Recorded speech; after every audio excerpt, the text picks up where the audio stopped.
Ladies and gentlemen, this episode of the League of Exceptionally Ordinary Gentlemen podcast is unofficially sponsored by the Underground. So if you came here to learn about sports or some other stupid shit, I got bad news for you, chapped ass. You're not going to find any of it here. Welcome back. Good to see you. Oh, how you been, man? Been pretty good. How about you? About the same. I'm hanging in there like a hair in a biscuit.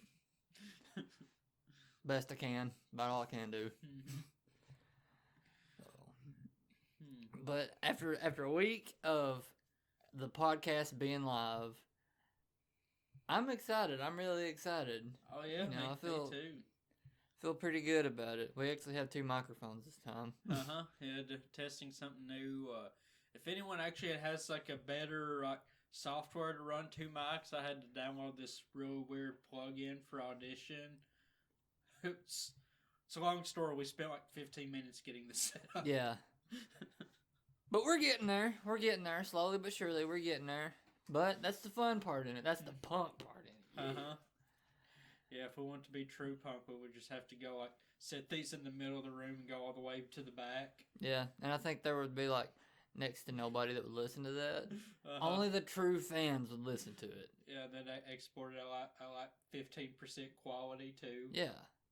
I'd listen to it. I would listen to it. And it's not just because it's us. But yeah. But speaking of that, it kind of brings us into the topic of this week. Because I was explaining to some of my friends that, we have a podcast going. And they asked what all it was about and everything. And me telling them, they're like, oh, well, I think maybe we need a little bit more clarification. And I'm like, you know what? You're right. So that's kind of what this episode is going to be about. But before we get into that, I think it's important to start at the root of it. Since our podcast is specifically set in Appalachia, I think it's important to talk about like the portrayal of Appalachia, which would also tie into how you and I got our start with a lot of stuff that we do. I feel like I'm kind of long-winded enough, so I'll let you take the reins for a bit. Yeah, so I mean, there's always something. I don't know. I feel like it's like two different levels that like why like Appalachian like punk and the underground is like so big and like so fascinating. Like not only because I'm from here, but like I know like fascinates people. Like one of the actors from my latest movie lives in Columbus, Ohio, and they were like blown away that this culture exists, and it's because it's mostly the media. You still expect like banjos, country. When I picture Appalachia, you either are envisioning you're either envisioning like really beautiful mountains, like an old rundown gas station playing like what Waylon Jennings or something, or probably nowadays you're envisioning like a trailer park. Yeah, or Deliverance. And so it really surprised people that not only is there a punk scene here, but there's a really really active one. And like it's just something because it's like a lot of people here really have nothing to do, and I know there's rough parts all across the country, but like a real story. The place I work for, me and a few others went to meet with these kids from San Francisco who are also like this, local funded documentary studio, and it was a really nice collaboration. And we got to talking. Of course, you get a bunch of poor kids together. Sooner or later, we're going to talk about how much things suck, and they're just like, man, it sucks. There's nothing to do at the house. Only thing I can do is walk down the street and go get Starbucks and then eat something at Subway. And I'm like, where I live, it's like a 40-minute drive to any fast food restaurant. Yeah. Like, look at you, Mr. Starbucks. Well, I mean, no, I understand it sucks for everyone, but I mean, like, when people, like, when you hear from Appalachia that there's nothing to do, I mean, like, I was literally raised in a holler with, like, 15 other people. None of them were even close to my age. Yeah. Everyone hates high school and being, like, forced to socialize, and it's like this real weird thing, but it's kind of like, if you're like, I'm going to do the dishes today, and I'm like, hey, could you do the dishes? You're like, no. Yeah. nobody wants to do it. You know, I mean, I wanted to socialize as a teenager, and I just never got to because like high school forced me to, and the punk underground, all of that's like what really helped me develop as a person. You know, one of my teachers made this awesome film called Youth Board about the place I work and the fact that there's like these really awesome punk shows here. And I mean, you know, I think we touched on this last episode. You know, you have like even on like low nights, you still get like 10 or 12 people here, and I mean, you know, and there's only like 200 people like like in the city. That's a pretty good amount, and then but like on the nights it's really crowded. You get like 30, 40, 50, you know, all in one building, and so like out of all the places I filmed, it's like easily like the most intense music scene, you know. And either way, regardless of how big of a crowd you have, the place is fucking jumping. Like 15 or 30 people, you still got that same energy. But yeah, that's actually where Oakley and I had met back in the day. We both started at the same time at this documentary institute, and that that was a big eye opener. We had a lot of fun that summer and a lot of stuff that we did not know was here. We were exposed to, like I didn't feel like, well, how can I say this? I didn't know how Appalachia was portrayed in the media like I did whenever we started that. Which is kind of weird saying, but it's the truth. Like I didn't know. You don't think about it. Yeah. But you see these documentaries that other people who are not from Appalachia, who make films about people from Appalachia, it's like, what are you doing? And then you'll have people who are from Appalachia that will make films about people from Appalachia, and they fucking suck, playing into this stereotype, and then you're like, what the fuck are you doing? And you're trying to, like, yeah, we're trying to defeat the stigma, and I'm like, did you watch the same movie that I just watched? Yeah, I mean, there's like, and I mean, of course, you know, it's actually like what I explained to some of them people. I'm like, you know, and of course, not to deal with like the big thing like politics. You know, they're all like, you're all blah blah blah blah. Like you guys can fill in the blanks, you know. But and I'm like, no, and I'm like, if you think that's full of all one people, it's like someone. I mean, it'd be like, you know, like we were in Chicago. It's like I think like everyone in Chicago is bad, you know, because it's Chicago suffers from a very negative media stereotype too, you know, and it's like so bizarre. It's like so bizarre, you know. You get, and I've actually been involved in the making of like several documentaries. You know, like outside film groups will always want to interview me, get me to interview, and there's one the full story might be best reserved for like another. It's like there's one piece like we're both thinking about right now that just like deserves its own episode ripping it apart. But like there was this other one that like just really blown up. It's like on Amazon and all this stuff. And actually the girl we was going to film with, I forgot to tell you this. She had messaged me. Oh my God, Oakley, you're in this documentary, and I'm like, yeah. And I explained that if I knew how the final product would have turned out, I would have okayed it, but I really wasn't comfortable with them using my voice just because I don't know, there's some pretty bizarre tactics went on behind the scenes. And when you make documentaries, you can really pick these out. But there is one I do want to blast that's like this like news interview with me, and the guy like films me from a super low angle. And I'm talking about he set the camera like below his knee and pointed up, and I'm like, you sure? And he's like, oh yeah, you look really big and like powerful, you know, important. And I'm like, all right, and you know, and so I swear to God, he also shines this reflector, which you use to get good lighting. You know, everyone wants good lighting, and when I see that angle, like only my neck is lit up by that reflector. He completely missed my face, and you could literally see my neck vibrate when I talk. And I was just like, okay, I'm happy with like how you edit the piece, but you got to take that angle out. Yeah.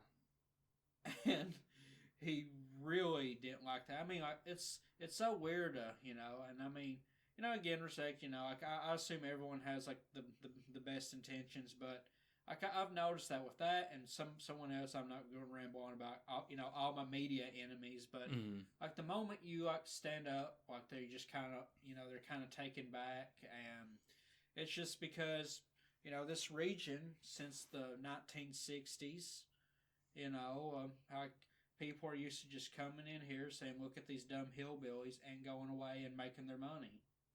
Yeah. That was the basis for the documentary institute that we started at. Taking the youth from Appalachia and teaching them to make a film about their region, presented in the light that, hey, this is what's actually here. And as an example, our first, I don't know if you were a part of the first film that we had done, but you'll know who I'm talking about. There was an old woman here. She painted, hand painted, like quilt squares for like signs or just people's collections and whatnot. She hand painted all of these. She was the grandmother of one of the people that was in the program with us that summer. She's since passed away and all that. But man, I was taken aback by some of the stuff she had done. And that was like your first little taste of, hey, this is what's here. And we made a film, like one of our starter films about her. My group ended up interviewing her for like the final thing, and yeah, you did. Yeah, and she was like so nice and multi-talented that she decorated one of the bears that's in this place close to where we live called Pikeville. It's like the city of bears. Which we'll get on to a whole other bear story some other time. Yeah. Yeah. So she designed one of them, but it was like top secret when we were making the movie, so we couldn't show the bear. Yeah. But sure enough, when she unveiled it, she like mailed the Apple shop, like, and there was like these little magnets of her, like a studio photo of her smiling, holding this bear, and the magnet's still in that fridge. That was such an awesome experience to see her in that element, working on this bear, and everything else that she had done. Like you had said, she's multi-talented. She painted. She did flower pressings and all that stuff. My voice just cracked. I'm sorry. What else did she do? She was real big into storytelling. Just had the best aura. Sweetest old lady that I've ever met in my entire life. And that was really your catalyst. Like, okay, this was a good experience. What else is here? And then, sure enough, as it would trickle down, we would get exposed to the punk scene, because it was what was it? It's a 2-month program, and it's either halfway through it or somewhere 3/4 of the way.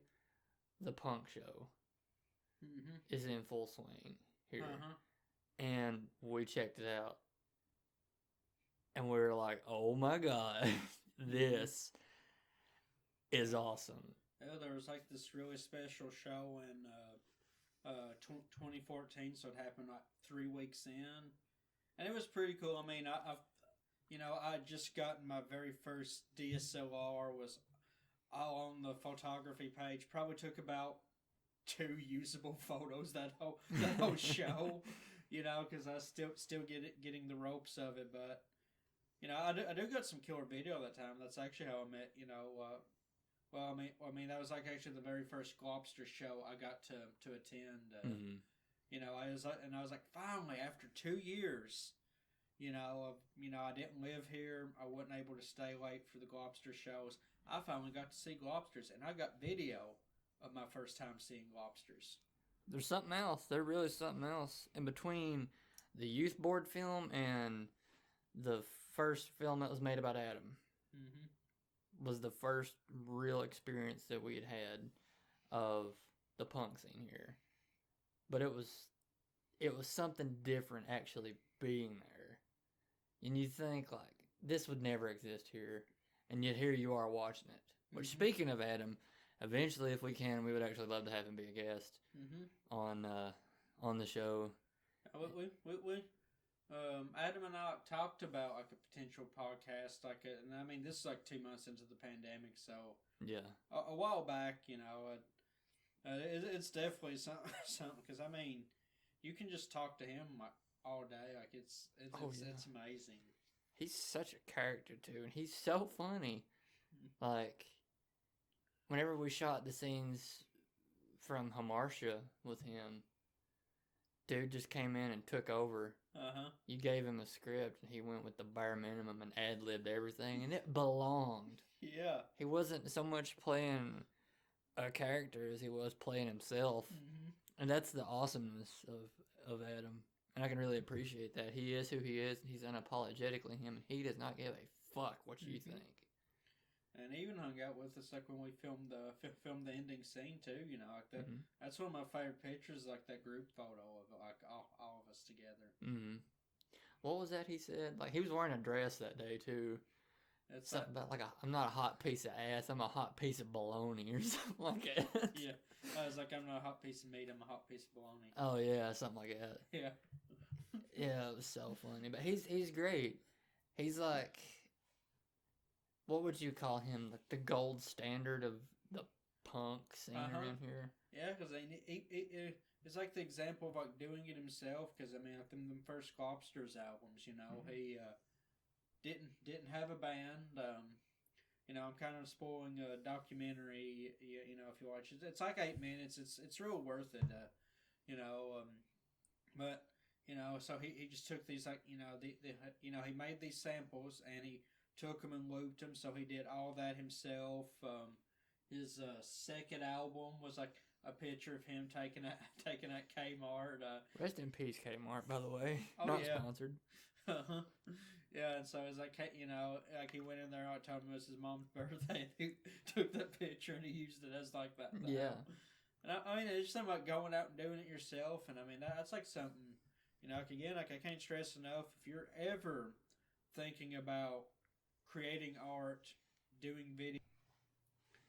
Absolutely. I mean, I've I was making films since 2008, and I'd say 2014's right when it started getting watchable by anyone who wasn't a part of the cast. Yeah.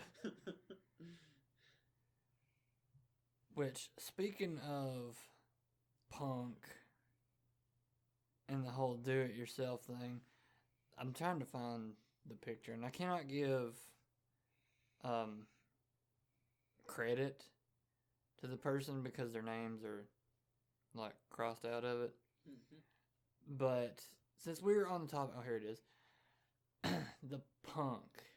Someone, like, whenever I was telling my friends about this podcast, they're like, what is punk? Because you hear this term a lot, but they didn't really know what it is or how to describe it. So, here it is. It was I'm guessing this is Tumblr post. Maybe. Somebody shared it on Facebook ages ago. One of the times I was actually on Facebook because fuck that place. It's the post that says, me at 16, punk means dressing in raggedy safety pin clothes and listening to music because everyone can fuck off. Me now, punk is letting dandelions completely take over your front yard because the bees and them landlords hate it. Them and landlords hate it. Bees like them and landlords hate it. I can't read, I'm sorry. And then somebody commented on a Facebook post that says, punk is whatever makes you happy that irritates people who are used to having total control. I think to me, that's what more or less hits it on the head. Mm-hmm. And yeah, I mean that's like how it is. Like all these like underground, or counterculture things, and it's like,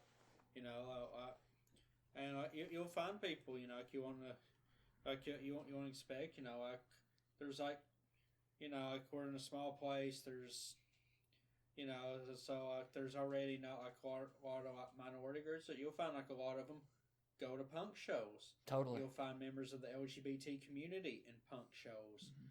I mean, that's like some of the like places like where they find and connect here, because you're in the middle of the Bible Belt, and I don't want to demean all religionists, but I mean I have seen people who were persecuted by family members because of religious reasons, and that's like any time I'm like bad mouthing anything, because I literally went to church every Sunday. I grew up very religious, and I was taught Jesus loves everyone, and that's the number one thing I take away is you love everyone. Mm-hmm. Yeah, right on. So yeah, anyhow, so like that's like the people's like first chance of getting to express themselves. Yeah, and I think this rebellion against what people would say is the norm, like you're almost conditioned to be like, it has to be this way, it has to do this, you have to dress like this, you have to listen to this kind of music, and you've got these people that are like, fuck that. I want to do it my way, and I don't give a shit if you enjoy it or not. Oh, yeah, that's right. I'm having a good time. I can respect the hell out of that.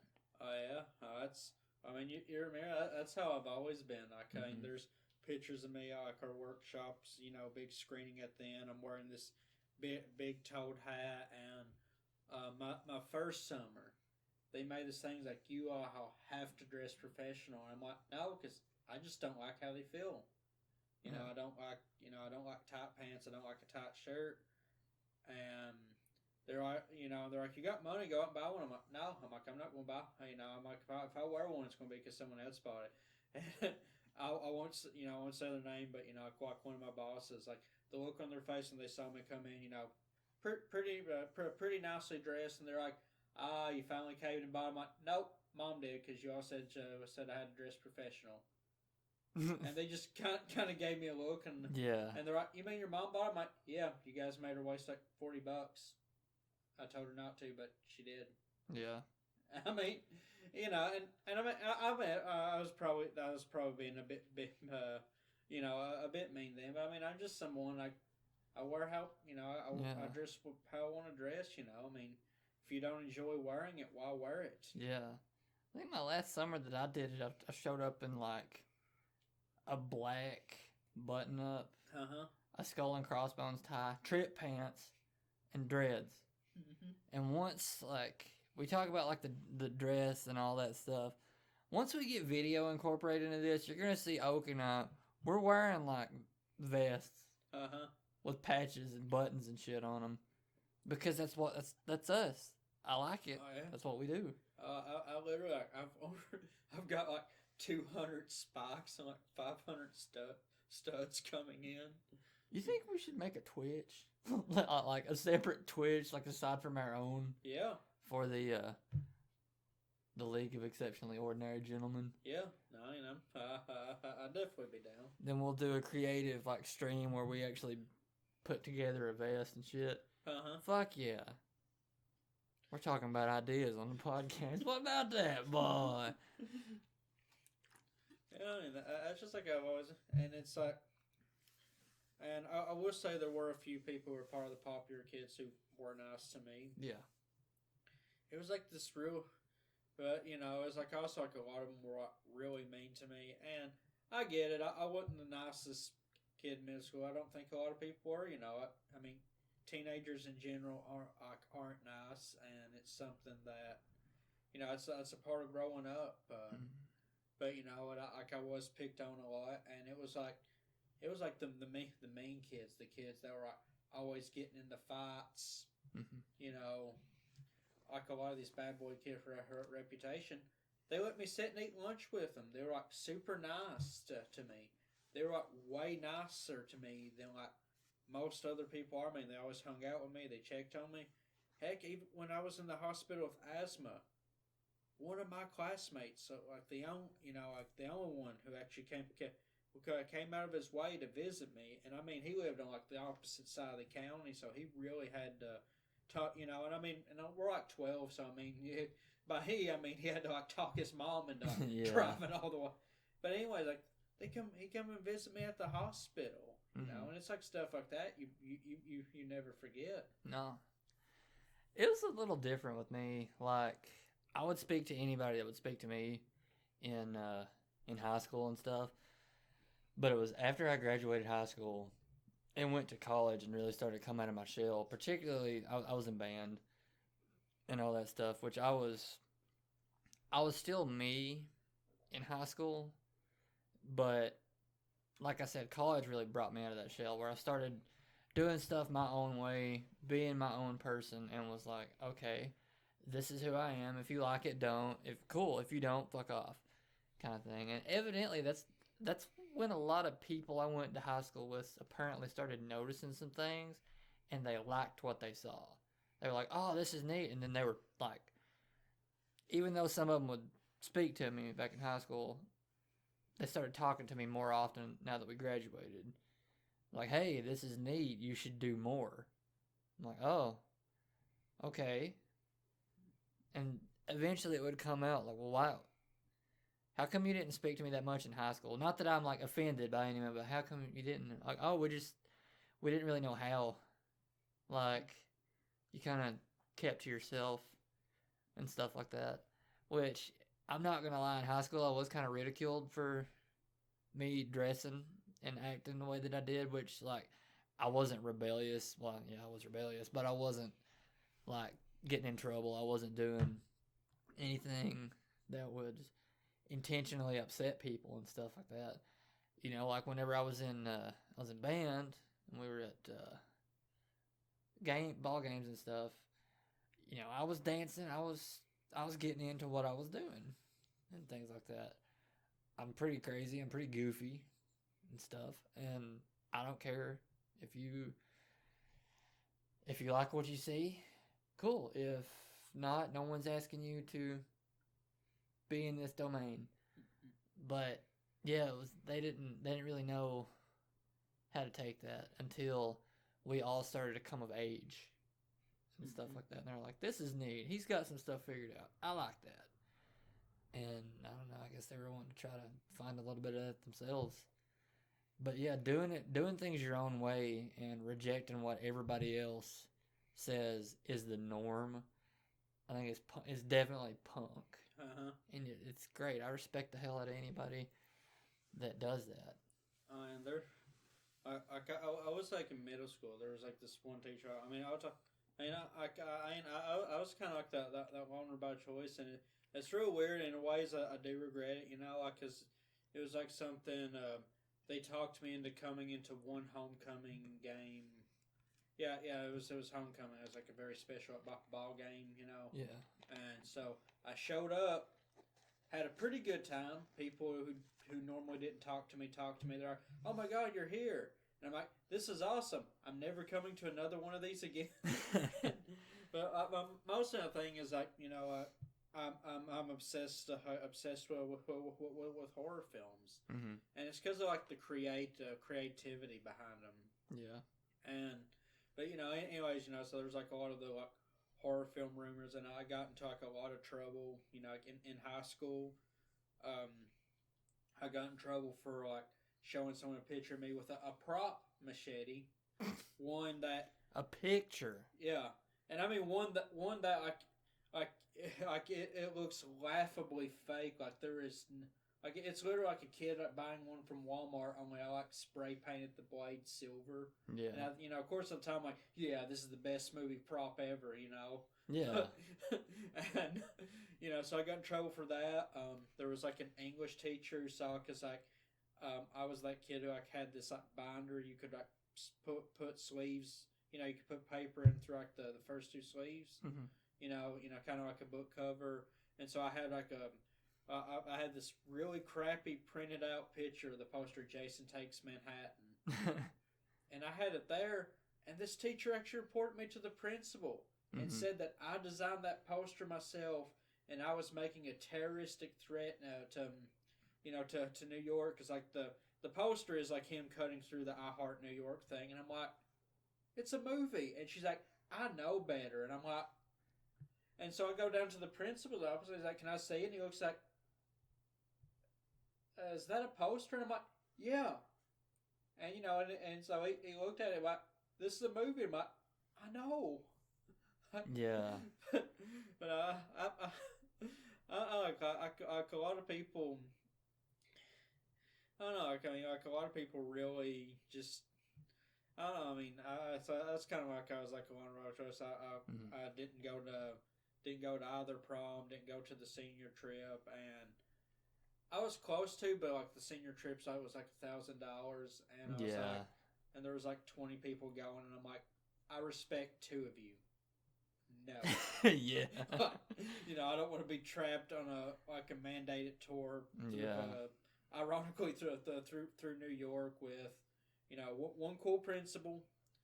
I will give him a shout out. He went above and beyond to help me, and so it's like this real weird thing where like, the principals understood, and then my teacher from 8th grade. Not to backtrack, but that man really helped me feel okay with exploring myself, because of course I'm that real weird morbid kid. And this is a true story. For my English paper, we all had to write an assignment about something we were passionate about, and he knew how much I was like in the horror, and he actually let me write. And I mean, this sounds really bad now, but I mean, this is like 2007. So yeah, 2007, young slash master. I do my report on like the proper way to hang somebody.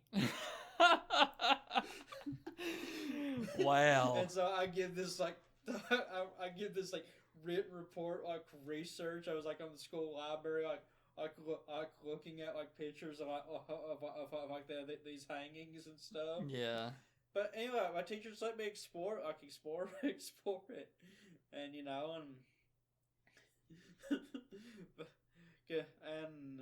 I don't know. It's like something like, you sound like like the after high school bloom, like people hang out with me and stuff, and they're like, they're like, what are you doing? And I'm like, watching Minecraft Let's Plays, and they're like, they're just kind of taken back, because they're like, you're not all about horror. And I mean, I'm really into it, but no, I mean, there's other stuff, and so they're just kind of, I had that perception that like that's all it was, and then they're just like, it's like I almost can make a meme for about, I wonder what dark and horrible thing Oakley's up to, and it's me literally watching Minecraft role playing videos. Yeah, that's pretty much how it was with me too. Like. But speaking of that hanging presentation, that reminds me of a funny story. We had to do something similar over the French Revolution, and for extra credit, which I had 100% in the class already. But for extra credit, we could build a guillotine, like a guillotine model, and stuff like that. And I'm like, okay, I like building things. And I like dark and macabre shit, so let's build a guillotine model. So I did. And I looked at so many historical reference photos, because I wanted to make, and unfortunately I don't have it, and I didn't really take any pictures of it, because I was just going to bring it in and drop it off, be like, here you go. I made, at that time, one of the most accurate depictions of the guillotine that had ever been in the classroom, and that seriously concerned so many people. And like they were like, we have some serious concerns over this. We feel like you went a little too far.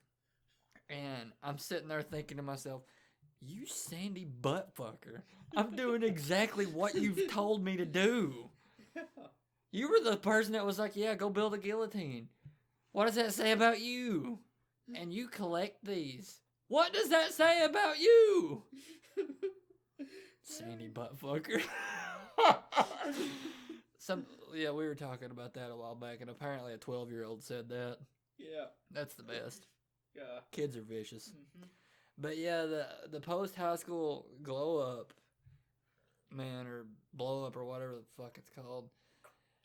It's really something. Like we went from being those, oh god, you better watch those people, to, hey, Oakley and Eli are working on something, and then people get excited.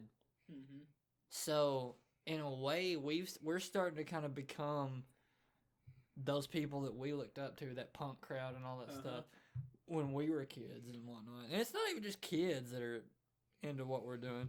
These are people our age or older.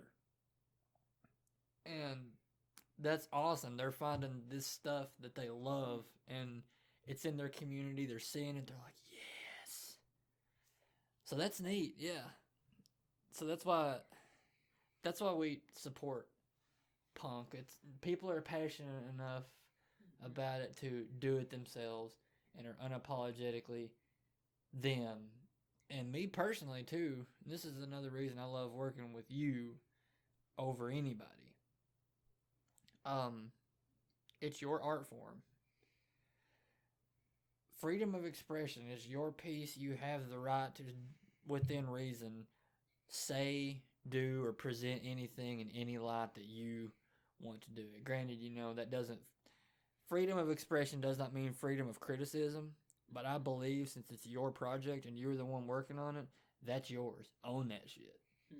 That's why I love punk. That's what it's all about. Oh yeah, and I mean there's like so much, so much to the culture, and then there's like,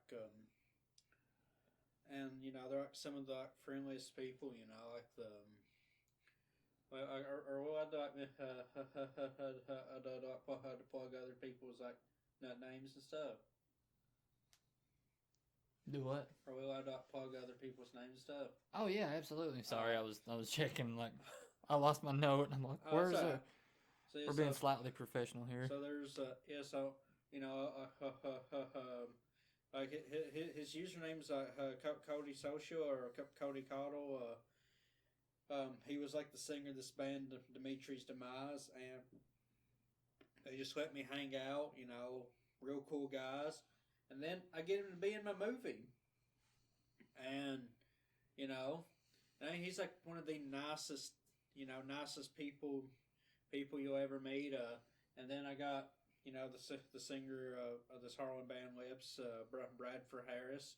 Lips is like this really killer band. Like, you got to see these guys live,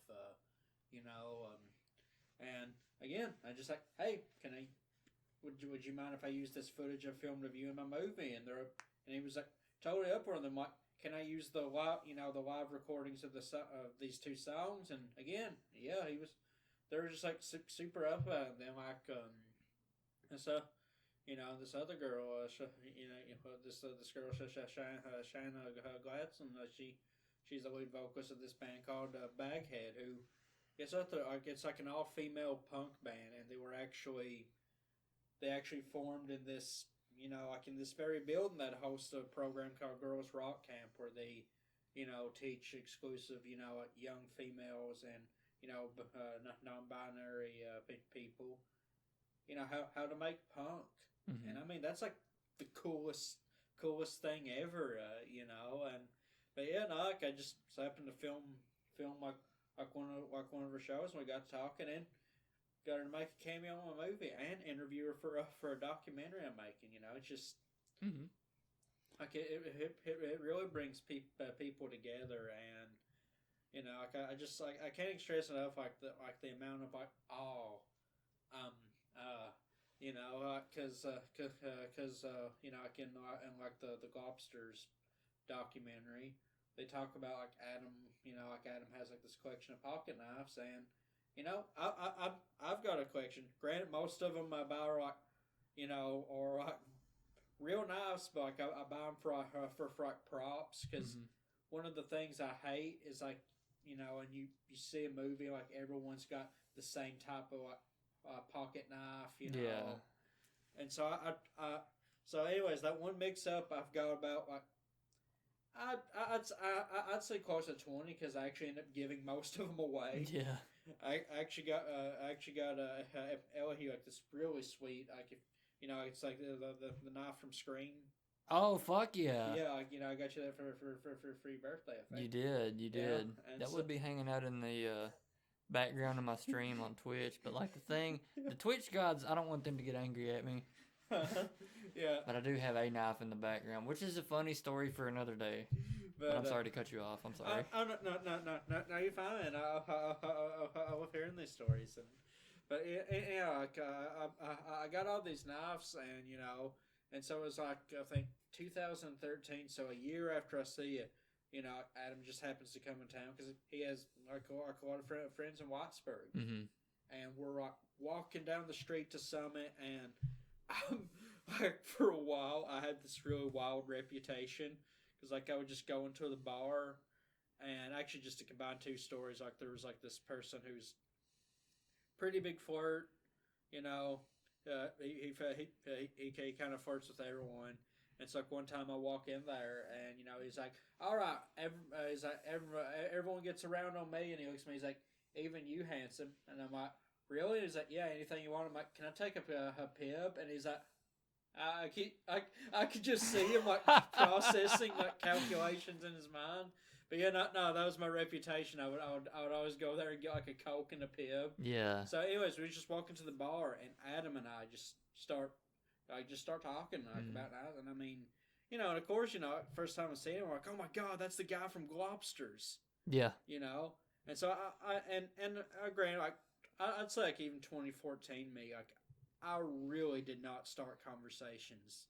Like I was a real big shell in, and so he started talking to me, and I mean, I'm somebody, even now, like there's so many people I want to talk to, but I had this irrational fear of pestering people, but there's so many people, if they message me out right now, like, hey, how's it going? Like, I'll talk to them for hours, but anyhow, so I'm just like talking with him, and he's just like the most, super chill.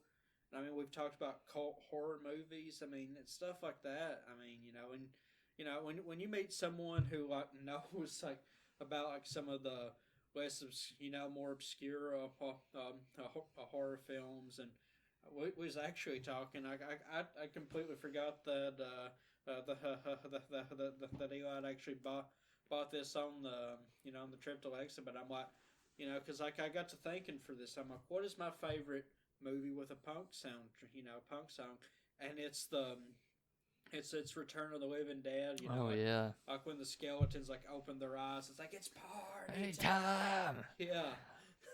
and so I pulled up the scene. I'm like, this is what I'm thinking of, and you were just like, oh yeah, I got that Lex, and I'm like, yeah, you did get that. I did. You were there.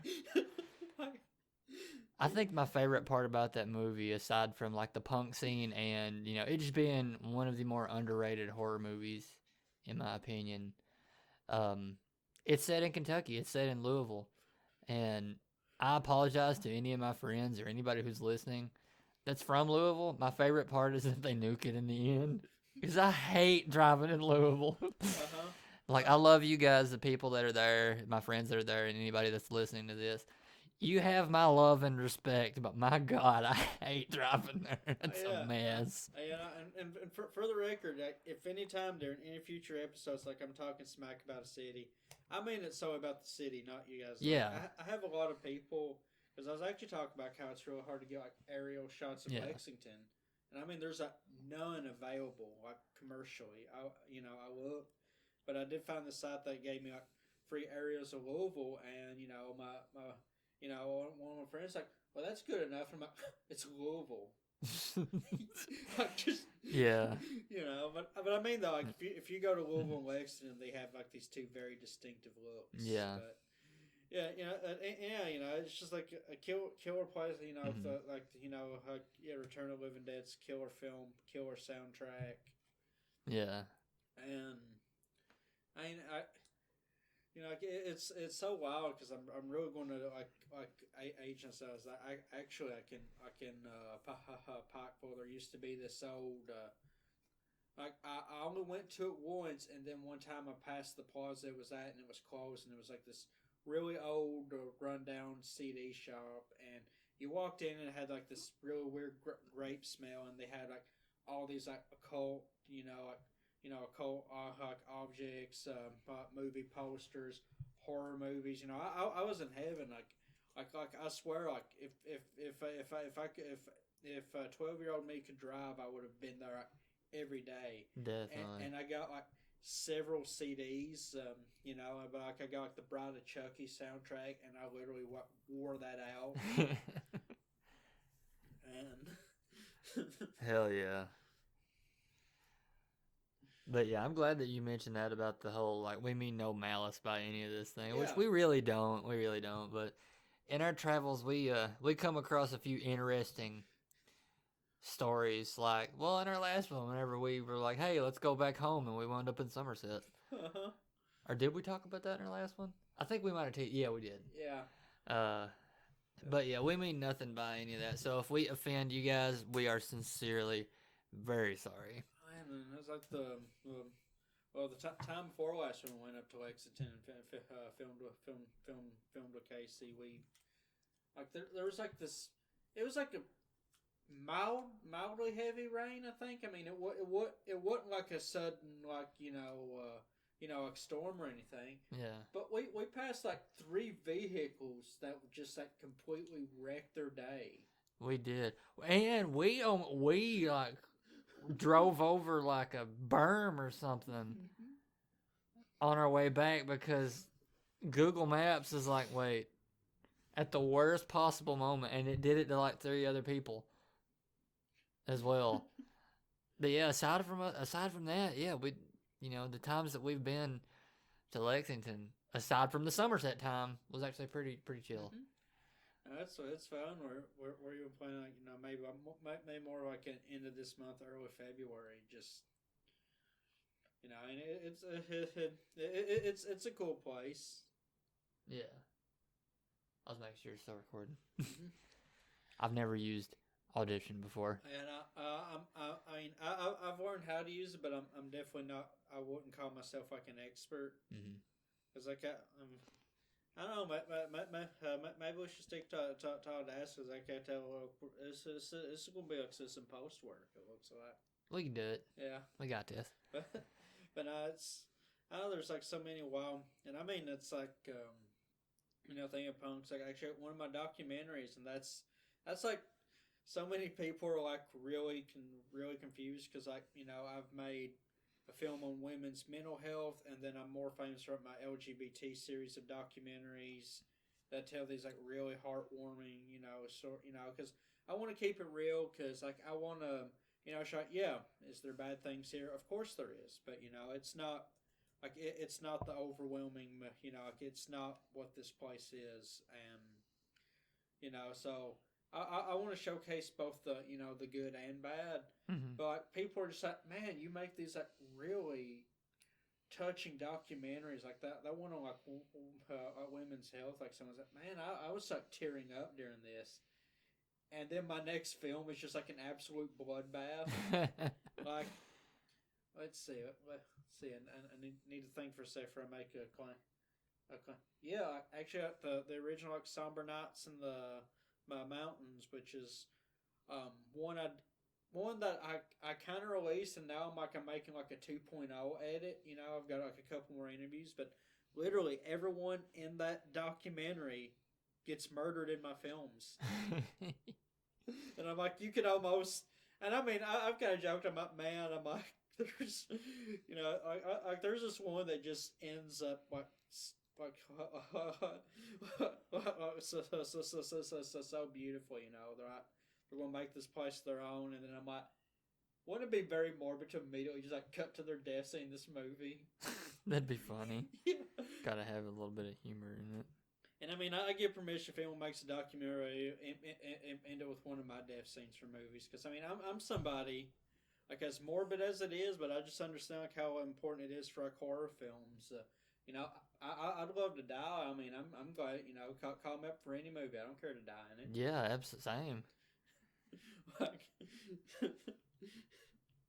And what's funny, I also can't remember if we talked about this in the in the last podcast. Even though I listened to it 500 times when I was editing it, it's just been one of those days where I can't really remember much of anything. So your first film, I have died in every one of your films so far. Wait. Well, One. No. Yeah.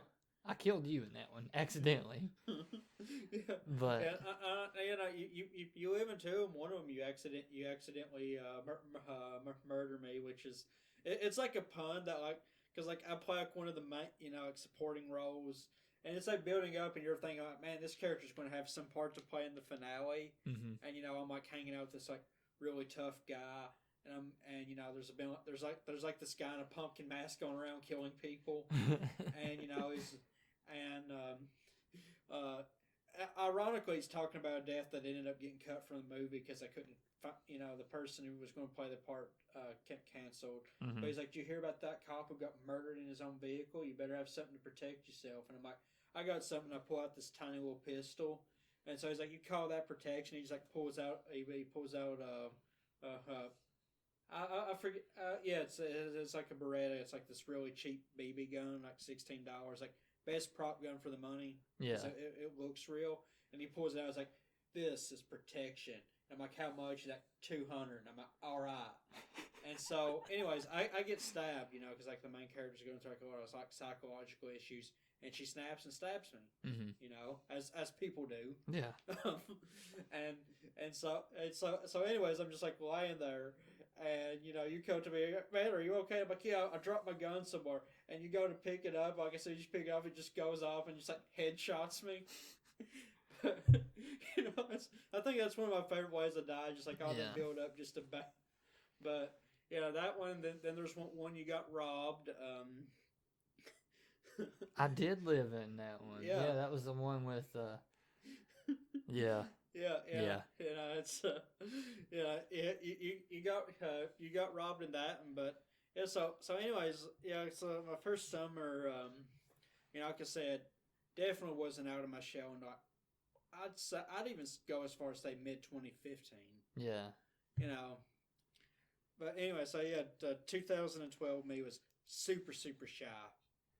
Didn't like talking to a lot of people, and and it's just because growing up, like on the spectrum, like I really I have like an irrational phobia of over talking someone or dominating a conversation, and so I'm like, please, I will not take any offense.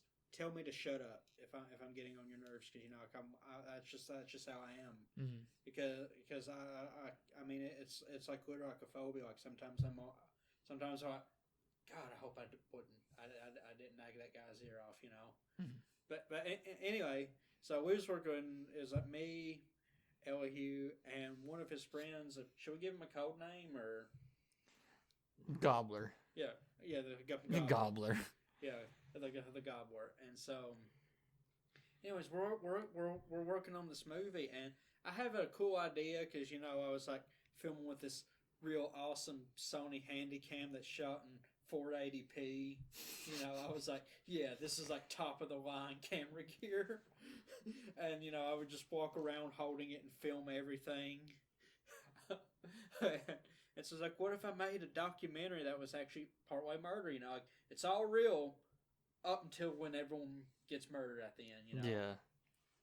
And so me and Gobbler actually directed the final sequence where like the last few people get murdered. And but anyways, we was talking, and we were going to make a Slender Man movie, and then like the last half of that summer, like once you really have to make a documentary, swept us away. We didn't have near the free time we thought we was going to, but anyhow, so me and God were talking. I was like, man, I was like, we got so and so, they're all on board. And he's like, I'll ask Ellie, and I'm like, yeah, please do. That'd be awesome. And I'm like, heck yeah. And so I'm going around all summer. I'm filming him. I'm filming you. I hear on hanging out. And I think there was like a spider cricket or something in the basement, or like there was some reason we all had to go down there. And it was like shining lights, and it was like very horror movie-ish. And I'm like, I got it. I'm like that. I'm like this is like the perfect horror scene, you know. And of course, you know it's all like super shaky and stuff. But anyways, you know it's him going to the darkness, and you just see my hand come out because I can do this thing where I can pop like my thumb out of place, and so I just do that, you know. Ooh, demon hand, and then it just like it cuts to black, and so I'm like, heck yeah, this movie is awesome. And it was like 2 years ago when we was like filming her Marshall. We was just, you know, reminiscing. And you're like, hey, that's me. Yeah, that's me. And I'm like, yeah, it's the movie you, me, and Gower made. And you're like, like, excuse me, what? What movie? And I'm like, he said he asked you, you was upward, and you're like, no. No, he didn't ask me at all. I mean, I'm totally fine with being filmed. That's totally fine with me. But like this asking, no, that never took place. It's like so you accidentally started my first movie. Yeah, a cameo. Which one of our other friends,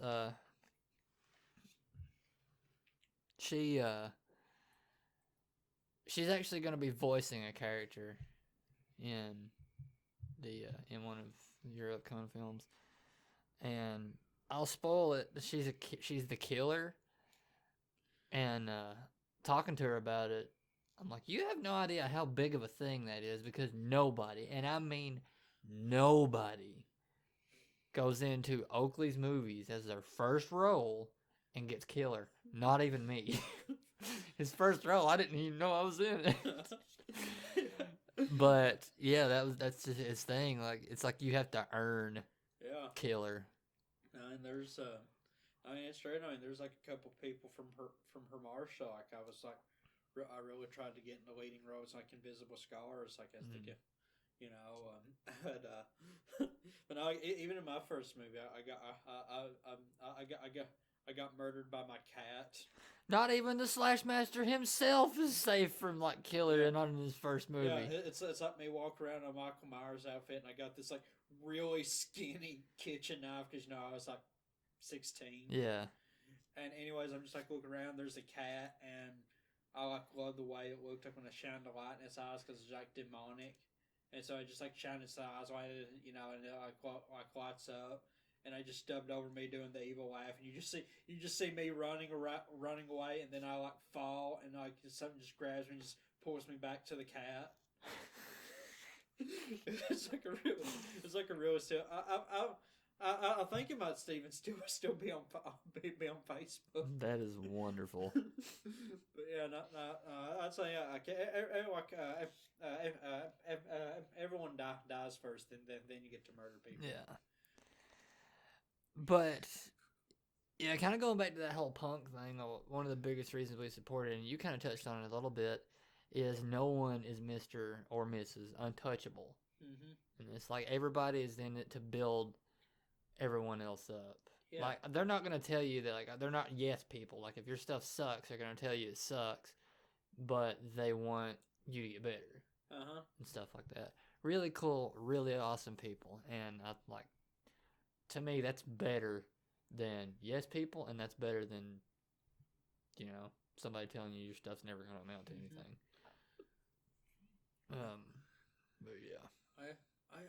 That's why I was like bringing up my LGBT films. Is like one of them has like a scene with like the character at a punk show, which they were actually in the original version, the film that would become her Marsha, and at the time they had blue and green hair, and so I'd filmed this like this really cool scene with them at the punk show, and then by the time we actually got to filming the actual her Marsha, like their hair was completely different. I'm like, man, what am I going to do? Oh yeah, I'm making that documentary about them. Why not? Yeah. But I think now that we've kind of described punk and why we support it and Appalachia and kind of our start and everything, who do we support? And this is a pretty wide variety of people. Like, there's, aside from punk bands, there's some of our friends that own local stores. Like some of our best friends, they own a record store. Yeah. Some teachers in high school, they have written books. other friends, they experiment with like herbs and whatnot, and I'm not talking like they smoke pot. They might. I don't know if they do, but like herbal like medication and things like that. More or less, I guess you would consider it witchcraft, maybe. I don't know. I'm trying to find the words for it. There's words. Herbalism? Herbal, yeah, sure. Yeah. But they do it with like a magic twist and stuff. Those are the people that we really want to get on here, or some of our friends that like stream on Twitch, the smaller communities, the quote unquote unheard of people in communities that you may not know are there. That's who we want to support. Oh yeah, I mean there's a lot of people who's let me use their let me use the music to, well I mean just been Dimitri's Demise, Baghead, Lips, Globsters. I mean I actually got, not only did I get Adam to star in it, he's just like, yeah, you use any song I've ever made. It's just, I mean, all those people, like anyone who supports me, I support them. And I mean, I've shot videos for people's bands that I'm just like, honestly, I just like making music videos. Like I mean, that's something like I'm literally that loser who just like edits like in their spare time. Yeah, I'm same. It's just like this whole big thing, and it's like really, I wouldn't trade the memories of like, like at the time I lived at the place where, our work program, during the summer, like all the interns live, and it's about a 20-minute walk from here to town, and you have to walk through the highway, past the highway for a bit of it. Kind of sketchy. One time I got like a case of pop I bought from the store, ran over because I'd set it down to do video of something. But anyhow, those memories, like walking there, like all the way to Summit City, so a local bar, the one where I get all the pibs. Walking there to see this, seeing my boss's band. Not a friend, not these like cool guys coming into town with bosses, and like having like actually like one of the Safe Spaces punk shows. There was like this band all the way from Oregon. Really? Yeah. Wow, I didn't know that. And there's cool band I've seen twice. They've actually, for whatever reason, they played a show here, and they're like, yeah, that Kentucky place is pretty cool. And came back, Gym Shorts. They came back? I didn't know they came back. Yeah, and I've got video of both. Well, actually, you and I and some of the Hermarsha people, I saw their second show. They first played here at the Boom Building. Nice. And I've got videos about both times, and I was like literally right in the middle of the mosh pit, like protecting the camera with like my body. Got like a few bruises, like But you had a great time. And that's something like even now, like I got more some pretty good camera gear. I've even got like I can use like my older cameras. Like instead of selling them or anything, I'm like, you know what? If there's ever a time like I need to be like in a crowd, like doing heavy duty stuff, that if it goes out in a mosh pit, it's lived a good life. Oh yeah. But that's the thing that we're gonna feature too. Like once COVID fucks off, punk shows. We'll totally get the bands on here talking about that. Some of our other friends who are, I guess not lesser, but like, I guess what people would consider minorities in like this area. Like, for example, and if this is politically incorrect, well, not politically incorrect. I don't give a fuck about stuff like that. But if this isn't maybe the right words for it, like transgender people in the community, we'll have them on here and kind of talk about their experiences and whatnot, or if they've got some things that they do, absolutely, we'll feature that. Or if you stream on Twitch, stuff like that.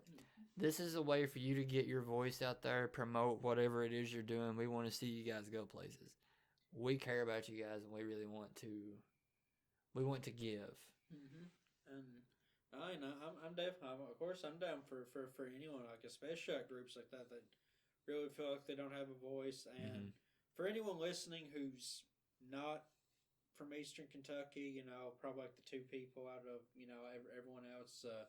But like when we say minority groups and stuff, like there's always people like when I show films and they're like, how come you don't have a, and actually my horror films are like actually, it's like really weird because like I'm, like my horror films had trans characters and stuff Mm-hmm. in them, but without really addressing it, and Yeah. because it's I'm just like you be you, those pronouns make you happy, and I didn't see it at the Mm-hmm. time as me making this big Mm-hmm. inclusive statement. I'm just like everyone's everyone, Mm-hmm. and and that was up pre my first LGBT film, and I've had people of color in my movies, and but like anytime people are like, how come you don't say why don't you have more stuff? It's like you guys don't understand. Whitesburg is like 99% white. Yeah. I'll lecture county. Well, lecture middle school. My entire eighth grade class was white. Mm-hmm. The seventh grade class and under me was white. The sixth grade one was white. Like I mean, that was just. And so that's why, and kind of echo like what you're saying. Like if I ever say any term or anything that upsets people, like Yeah. I genuinely do not mean it. By all means, correct me. And because again, like I have that real weird feeling about upsetting people, and Mm-hmm. I do work where I have a stutter. Like I might say the wrong thing, and I'm just like always like, trust me.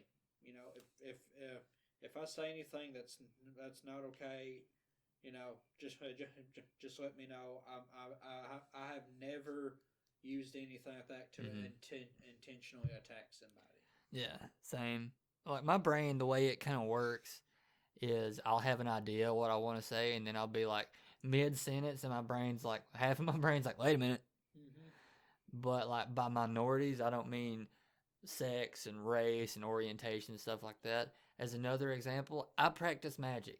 There's not a whole lot of people around here that practice magic, so that is Mm-hmm. someone I would consider a minority around here. They would definitely be welcome to come on the show and talk about anything from tarot cards to runes Mm-hmm. to anything they want to talk about, stuff like that. So, but yeah, that's kind of it. Can the term minority in that sense can mean a lot. Mm-hmm. But yeah, we'll talk to anybody. Yeah, absolutely anybody. We love talking. Oh, and well, I won't spoil things. That's about a future project. But if we do end up working with our friend from Columbus, Ohio, and we actually end up going up there to film some, there is this really killer witchcraft and like a cult store there. Yeah, you told me about what was it that you bought there that I was like, no fucking way. For, I've it was a I honestly can't remember. I can't remember. We had this conversation Yeah, literally the other day. I've bought so many things, things. Like, every time I'm there, like I always bought some. But I mean, you got to see this place in person. Yeah. Like it's. That's like a whole other tangent. I don't mean to derail anything. But Yeah. that's. I Yeah. wonder if we could. I wonder if we could like do this. Just go up there.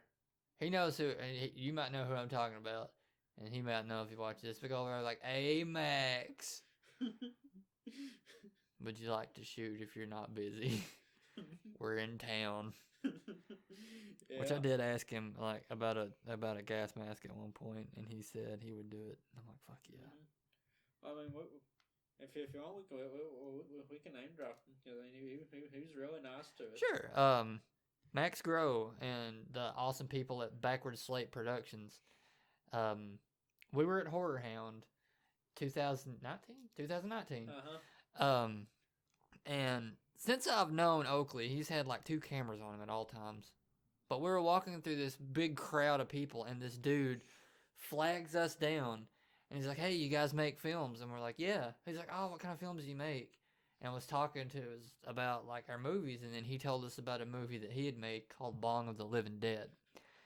And he gave us a bunch of free stuff with it. And I'm like, oh, okay, cool. And at that time, I could not afford to buy it, and that sucked because bills and life and shit.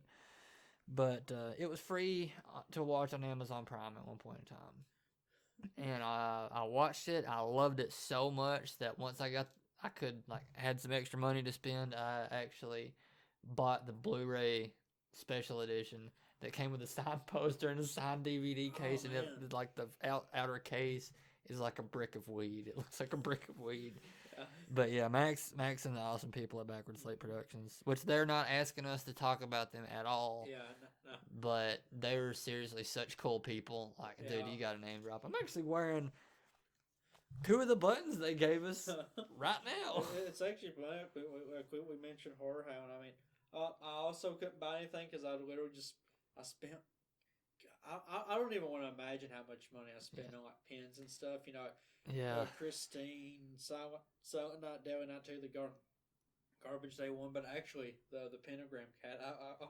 Oh my gosh! Yeah, I'm wearing it right now. We're both sporting Horror Hound stuff. And I've actually looked for this. I can't find this anywhere. Because that person was like selling like custom made crafts, I think. But yeah. So I was like, I just saw say, I might as well put it on. I actually got these at Horror Hound too. I'm decked out today. But yeah, that was an awesome experience. And again, Bong of the Living Dead, very low budget indie film, and those are the people that we support. So if you guys go over to Scream Team Releasing and stuff, you can find it again. And they're not asking us to promote them in any way. It's a good film. I really like it. And there's a lot of love and care that went into it. Oh, yeah? And they're really great people. But yeah, if we're up in Columbus, be like, hey, Max. How you doing? Yeah, no, I mean, I'm down. It's definitely a pretty cool city. I've never been to Columbus. Wait. No, we didn't go to Columbus whenever we went to Horror Hound. No, we was in Cincinnati. Yeah, we just outside Cincinnati. Which, it's really weird because it's like, all right, Cincinnati is 4 or 5 hours. That sounds about right from here. Yeah. Anyway, so I'll just say 5 for reference. Do not use this for actual travel advice. No, absolutely not. Don't plan tight military style plans or anything. You'll wind up in Somerset. Yeah. But anyway, so like Cincinnati is like 5 hours from here. Columbus is 5 hours from here. Cincinnati is like an hour from Columbus. What the fuck? Yeah, it literally like warps my brain because I'm like, because like one time, the actors from Columbus, like, we actually went to Cincinnati. And I'm like, hey, let's go check it out. They're like, it's like an hour out of the way. I'm like, you're joking.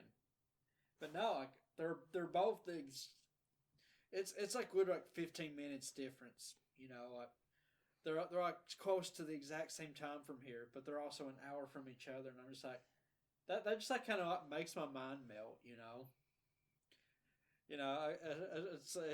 It's kind of like putting it on the grill and you're like, as it just melts away. Like Tommy Wiseau explain geography to you. Oh yeah, should we tell that story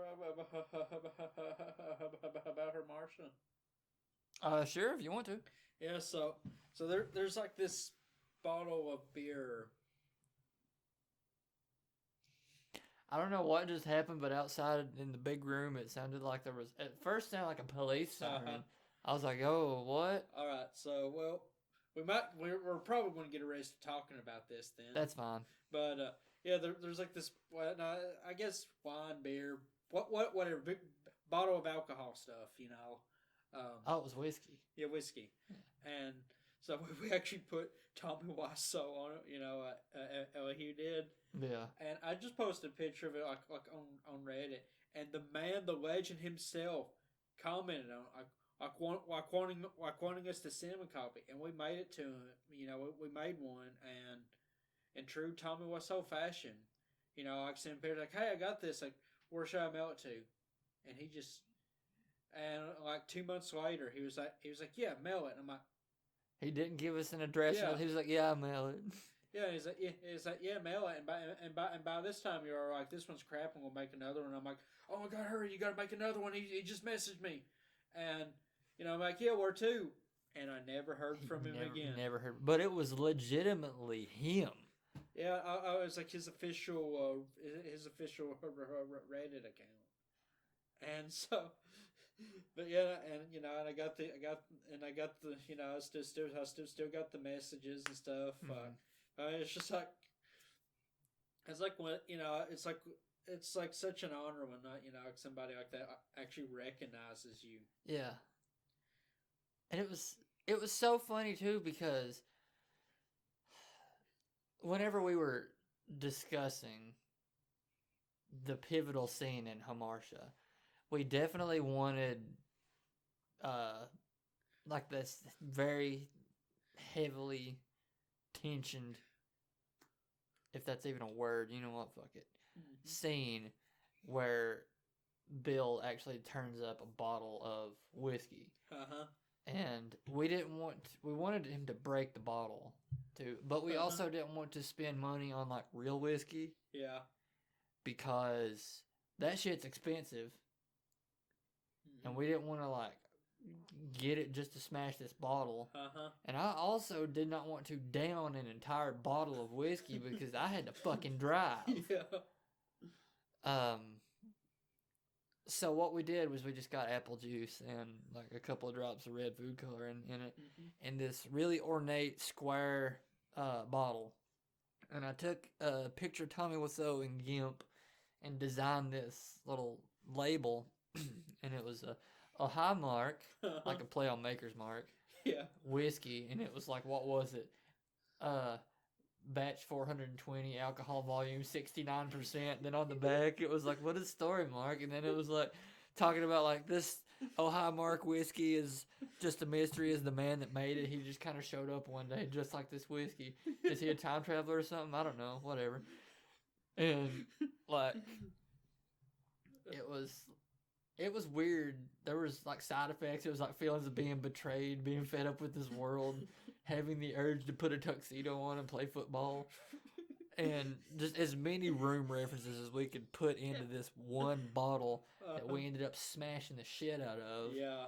And Tommy Wiseau loved it so much, he reached out to you, and we never got it to him. Yeah. And that sucks, man, because I would love to bless the man that blessed the movie, that blessed us with his movie. Well, I mean, we've been talking about for years, like actually going to a room screening, and I swear, sometime when this pandemic dies down, I'm sure whenever the next room screening is, let's go give it to him in person. Yeah, that would be fucking killer. Because I mean, that bottle was like so awesome, and especially because like the smashing didn't make the final cut. Like I really wish we kept it, and I've got all these.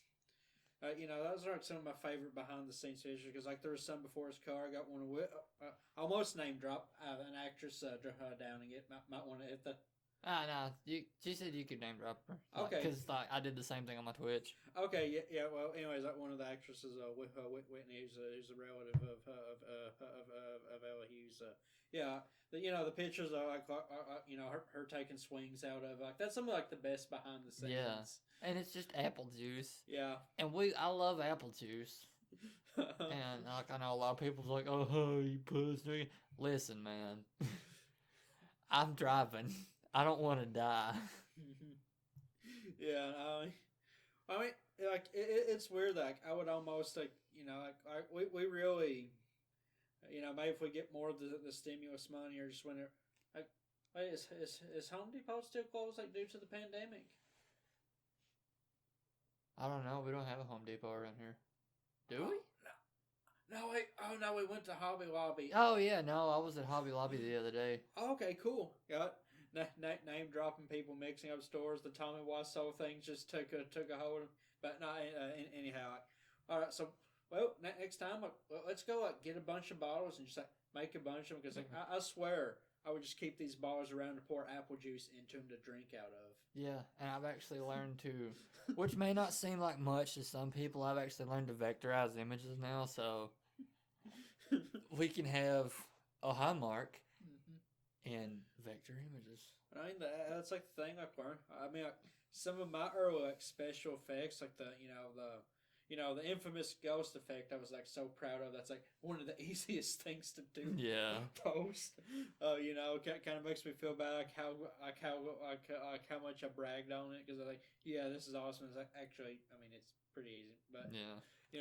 But anyhow, how I did like my like pre 2014 effects was I literally did it all like in MS Paint. And there's nothing wrong with that. Everybody's got to start somewhere. And it's just like, and it's like, wow, how'd you make that glowing green thing? And it's like MS Paint blending in Sony Vegas. And they're like, oh, okay. Yeah. Like there's that. Wait. That means you would have had to go frame by frame. I know. I did. But yeah, that would love. I would love to do that again. Hobby Lobby's great. We have a lot of fun memories there because not only was it that day or was it a different day that we got all of the bottles and then we got the one like cow skull, goofy vacuum form cow skull that was a Dry for Nappy reference. I think it might have been the same day. Yeah, I think we got all the materials on the same day. Oh my god. Bill was something else. Bill was ridiculous. I definitely think Highmark needs to make some more appearances in. Oh yeah, Heinrich. It's good. It's because you moved halfway through. Like that was actually something like several times, like when I was like filming Invisible Scars. I never got another bottle of Tommy Wiseau whiskey, because like in Invisible Scars, everyone's like drinking actual whiskey and so just imagine these people who, well, I mean, Al and Nathan seen Her Marcia, so yeah, 2 out of like 10 people, and I'm actually filming them at a party. They're getting getting wild. Yeah. And the whole time they're like chugging Jack Daniels, and I'm like, that could be Tommy Wiseau whiskey, and they're like, what? Yeah, they didn't get it. Like people who's never even seen the room, and I'm like, oh, trust me, it's the only whiskey you ever need to drink. And they're like, well, what's it taste like? And I'm like, the best taste. It's the best taste. I was just like, I was just like purposely being as vague as possible. But yeah, no, it'll definitely be in this next movie. But yeah, I mean, we've talked about it a lot last stream and this stream. It's just like Her Marcia was like such an amazing experience. It's like the perfect blend of like cast, everyone hanging out and stuff, and it's like so much before we decided on this movie we're doing. Like we really wrote like some hypothetical part 2 stuff, to bring Bill back, and we still might in the future. We will find a way. Yeah. What was it? It started as a joke. Bill takes Disneyland. Yeah. And there's how did we even come up with that? Was it a Richard Ramirez reference? Yeah, where he says this Disneyland, and then they're true story. So in 2019 March, God, okay, yeah, not 2 years ago yet, but so still can't believe time flies. But anyway, I was like on the Cap Rock.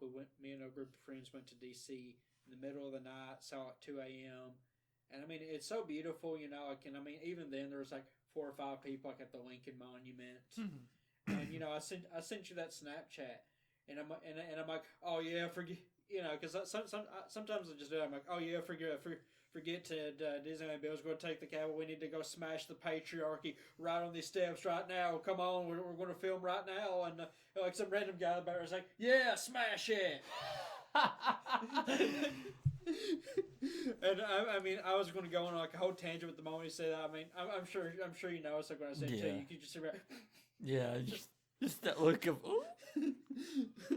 And what's funny is about stuff like that, we have little references to jokes or whatever, any kind of media that we like in our life. What are some?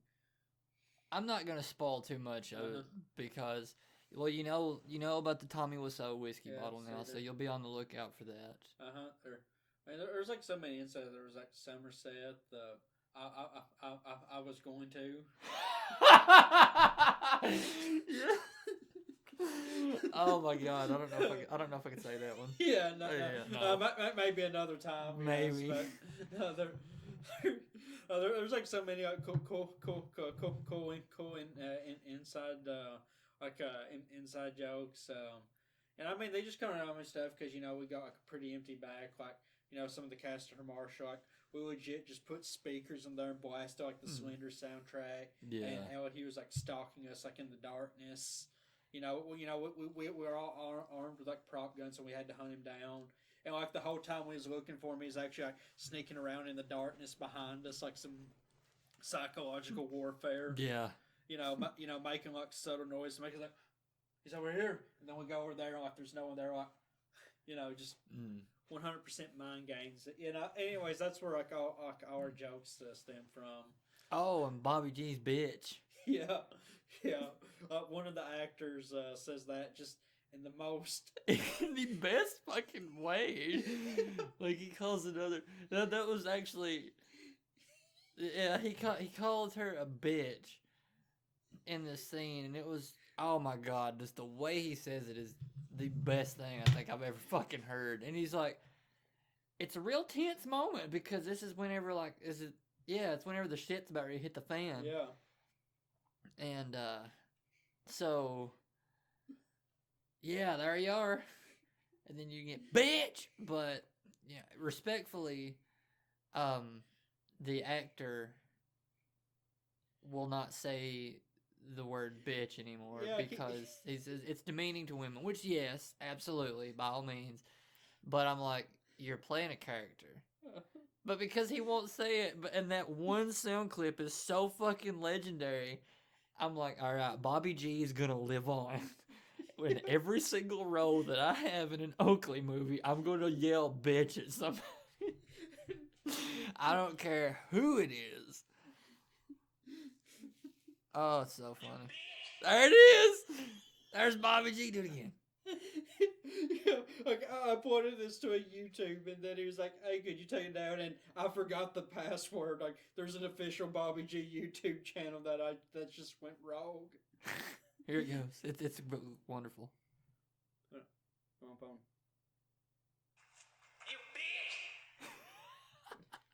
You bitch! I love that because, like, oh my god. So, how old was I when I had an iPod in college? No. Yeah, I had an iPod in college.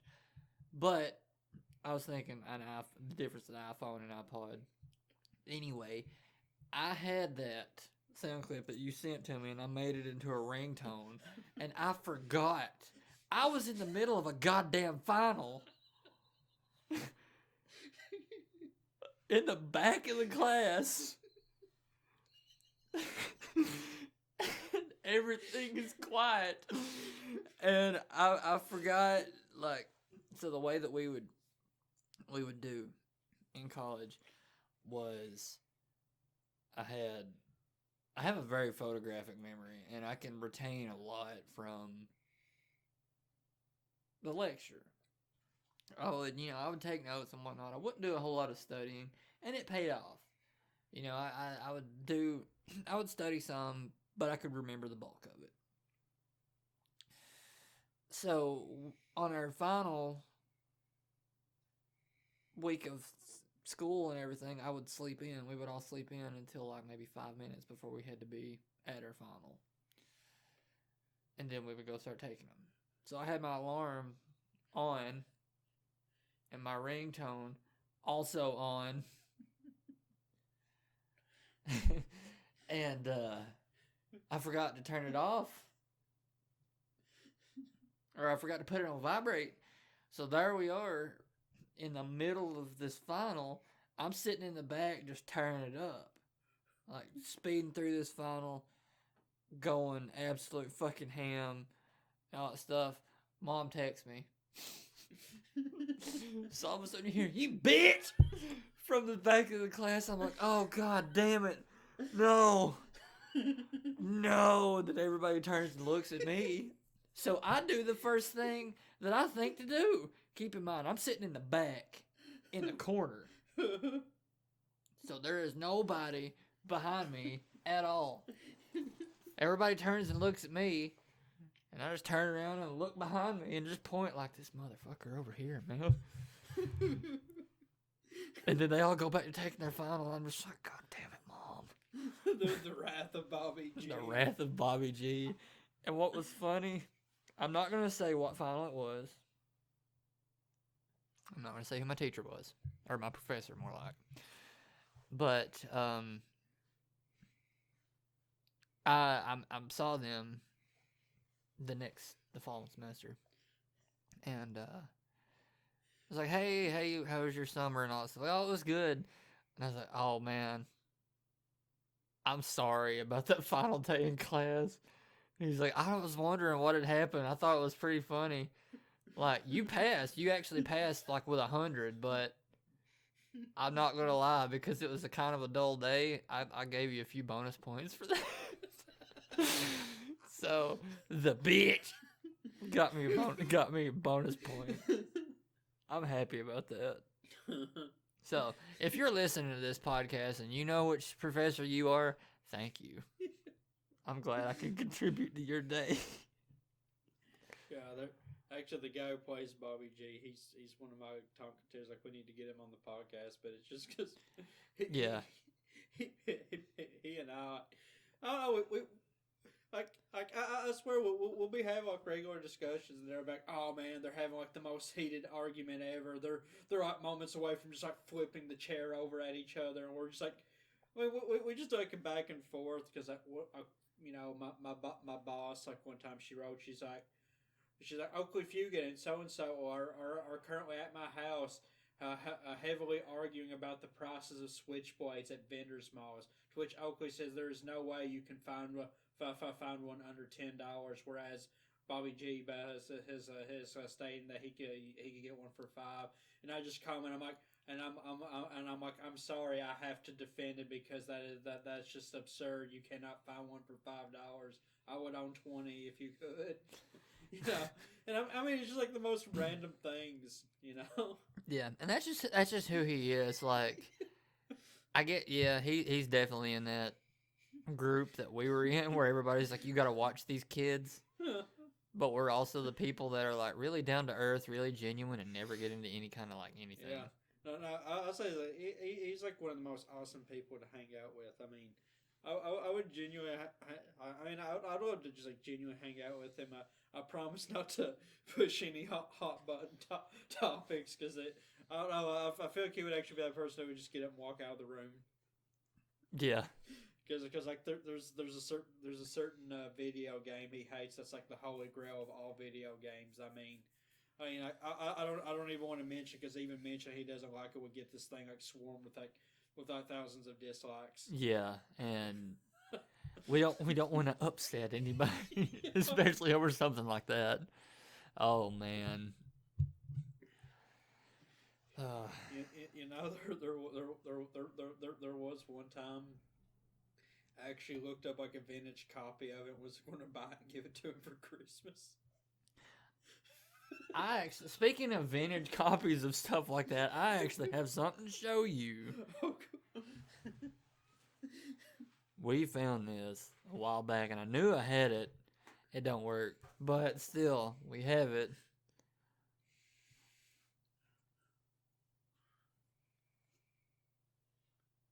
Oh my god! Right? Yeah, man. I don't think it works. I mean, it looks like it's in pretty bad shape. And there's actually I want to say it was Zelda 2. My dad used to be a killer arcade, you know. Mm-hmm. I mean, that's all he did was play video games. And I mean, to this day, I bet money he could still rock halls and Mario. Because like he had this VHS, like when you got in the Minus World Mario. You know, basically once you get in the Minus World as a glitch, you just go until you die. You can't beat it. Like he had I think VHS went to like 3 hours or something. Mm-hmm. He had like a whole 3 hour thing of him going through the Minus World and just like never dying. Oh god. But anyways, he's like, I think he was at number 5 or 6 to beat Zelda 2 in the U.S. and he actually got this like golden NES controller from Nintendo. That since I have no idea what happened to it. Oh man, I mean, that was just like that was like his showroom piece back in the day. that's awesome. Which actually there's like some cool like Zelda patches I've got for my vest, which I'm really excited about because you know I've got nerve damage in my hands, so I mean it's like artistically gifted. I mean I guess people say but like, if you give me a pen, I'm not going to draw you anything pleasant. I cannot draw at all. Like it actually fits the horror persona of me very well. That my handwriting looks like literally like a serial killer's, a taunts. You know, like if the Zodiac killer wrote like me, they wouldn't have deciphered his last message this year. You know, I have yet to see that too. Like I kind of want to. I might go home and look that up. It was just something. It was something like pretty wild. It's like basically like, you're never going to catch me or something like that. Which, ironically, they never. Yeah, they never did. I'm just waiting for like there to be like a new serial killer release, cryptic clues like the Zodiac killer, and they decipher it and it's just like the lyrics to "Never Going to Give You Up." That would. I'm not supporting any killers. No. By no means. But if one of them did that, I'd be like, I mean, you're still kind of a garbage human, but that is pretty funny. Yeah, no. I mean, I don't endorse anything like that. There's just stuff you got to be fun, you know. Like I mean, yeah. It's like Dad. Sorry about the mess. Yeah, you know, I mean, you gotta learn to laugh at. You gotta learn to laugh at very morbid thing. Have you seen that meme where it's like scientists conclude that a dark sense of humor may be an early onset of dementia? It's like me and everyone on my friends list, and it's got that monkey puppet where it's like,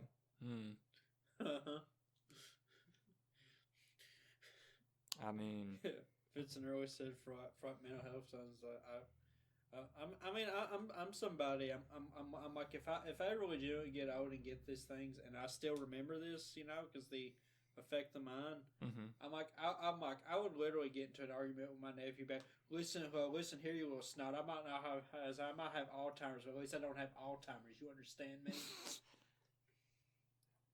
Oh man. I mean, you might as well joke about it. Yeah. I mean, I make fun of me. I have an asthma a lot too. Yeah. You know, like anytime they're like, hey, you gotta be careful about your lungs, and I'm like, why? I'm like either I'll start coughing and be a big deal, or I'll start be coughing and it won't be my problem anymore. Oh my God. You know. I kind of do the same thing. I kind of pulled the Peter Steele thing with like depression and stuff. You seem to be in a good mood today. Nah, I'm just less miserable. Have a nice day. But yeah. All in all, I think it's a pretty good installment. You know, we told quite a few good stories from our travels, and I think that's going to become a regular mainstay at our podcast. Like, here's our few topics, and we're going to address those. They might be a little long-winded, but here's a story. Oh, man, there's going to be more of these to come. So funny. Whoa, fuck now. Okay, out in the main room, I swear it sounded like something shuffling. So, in the onset of Casper, whoever the fuck is this showing up, I think that's a good place to call it for this show. Yeah, we'll see it next week's show, unless there's actually like a serial killer out there. In this case, pretty good swan song. Yeah, pretty good swan song, right on. We do have our Twitter and Instagram active, so it'll be linked in the description. Give us a follow on there. If you like what you see, subscribe. We tune in. We upload every Friday at noon Eastern Standard Time. So we hope to see you guys in the next podcast. Right on, we'll do. See y'all then, and then subscribe to everyone we mentioned. Every name, write them down. Go follow them. Yeah, right now, do it. And again, if you guys are interested in anything that we're doing or want us to be a part of something that you're doing, just reach out to us. We got you guys. We can gladly feature you. And if you want to be a guest, we would love to have you on here as well. That'd be killer. But that does it for us. We will see you guys next week. Yep. See you next week.